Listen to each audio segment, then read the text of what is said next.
Chapter 1. Sydney. Finals week hit me like a gust of wind, and before I knew it, I was cramming for my last round of college exams and trying to convince my mother to let me move back home after graduation. It was 1991, and she'd just started taking Prozac that year, so there was hope. A couple months earlier, after attending Purdue's Spring Career Day, I sent my resume to 5 hotels in the Chicago area and was offered an entry-level job at the Intercontinental on Michigan Avenue. I was due to start August 1st of that year, but had to get through finals, graduation, and potentially another summer living at home with that woman. I knew my Spanish exam would be the hardest because I barely paid any attention in that class, so I dedicated the most studying hours to that particular subject. Thursday night, as the intricacies of foreign grammar loomed heavily on mi cerebro, it occurred to me that I hadn't had my period in a while. How that uncertainty popped into my head at that particular moment, I have no idea. My conscience had snuck up behind me, tapped me on the shoulder, and derailed my train of thought.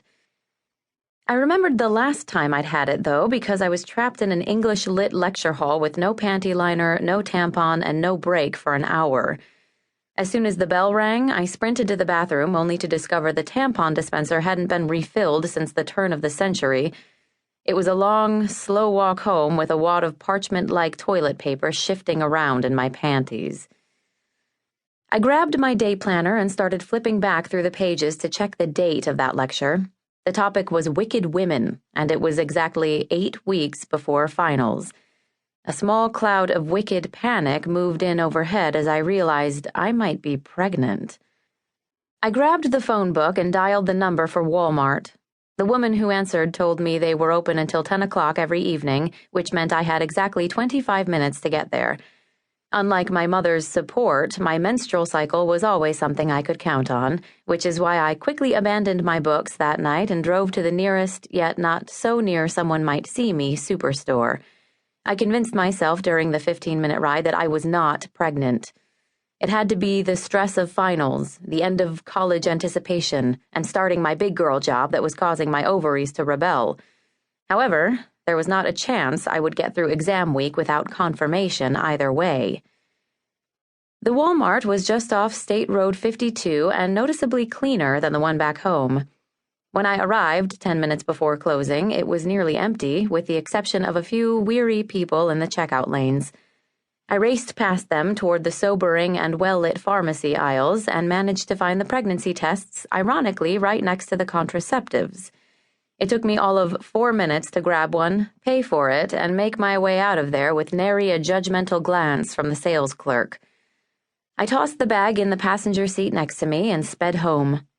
My phone was ringing as I put the key in the door, but I ignored it and let the answering machine pick up. My instinct was to grab it because I hadn't heard from Ethan in 3 days, but I needed to stay focused on clearing my mind and getting back to my studies. The caller did not leave a message. Once the bag was in my hands, I seized the box, dropped the receipt on the floor, and began to read the instructions.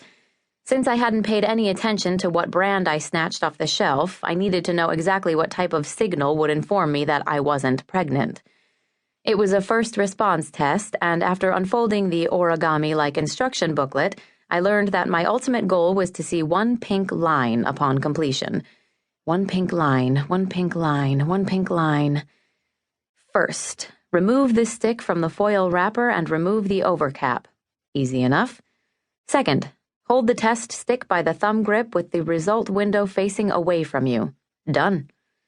Third, place the absorbent tip in your urine stream for exactly 5 seconds. Damn.